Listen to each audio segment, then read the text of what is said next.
Okay, so to do a woodcut, here's an example of a woodcut. You basically need the plank side of the board as opposed to this, which is the end grain. Wood engravings are done on the end grain. Woodcuts are done on the plank.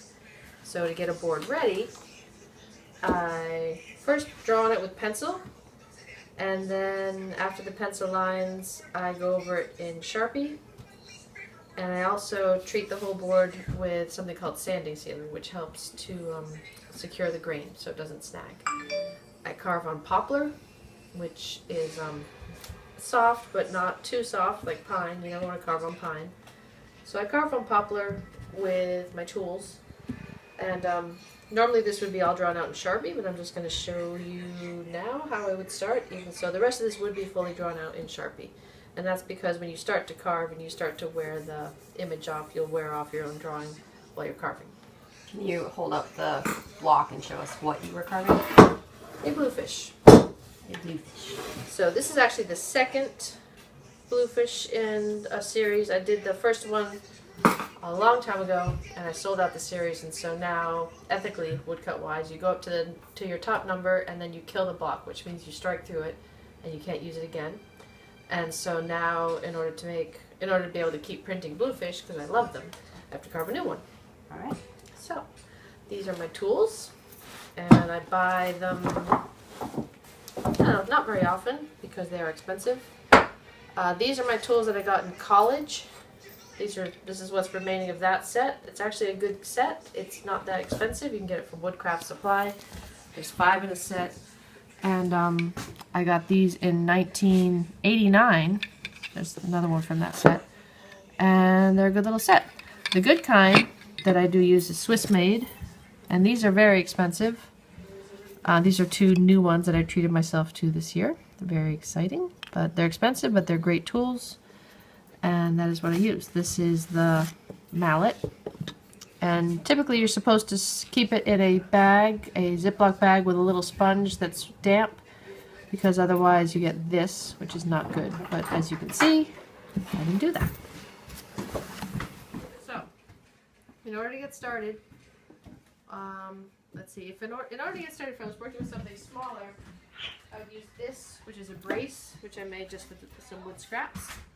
And so if I was carving something smaller, I would do this,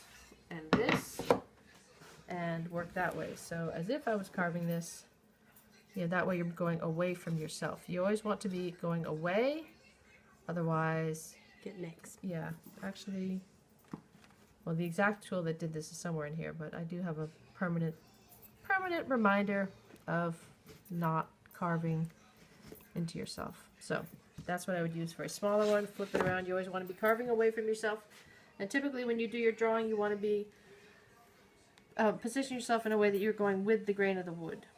So keep that in mind. If you're doing anything that has a lot of horizontal or verticals, you want to make sure you're going with the grain. So for carving something like the bluefish, if I was going to start this, I would take, there's different kinds of gouges. There's round gouges and scoop gouges and a V-gouge.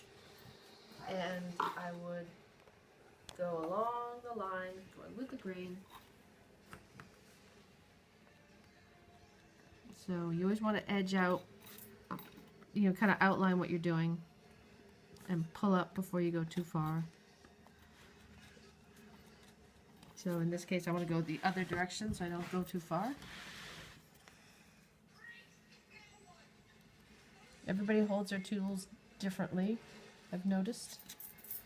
So I learned this from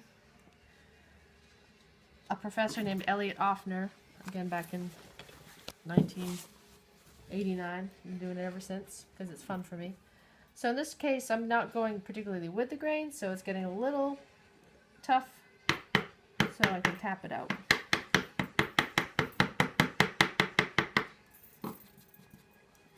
Now in this direction I can take the larger scoop, because typically with my work I remove most of the background. A lot of people do things with their backgrounds, but with my fish I generally just have the fish kind of iconographically on the board. So now I can do this.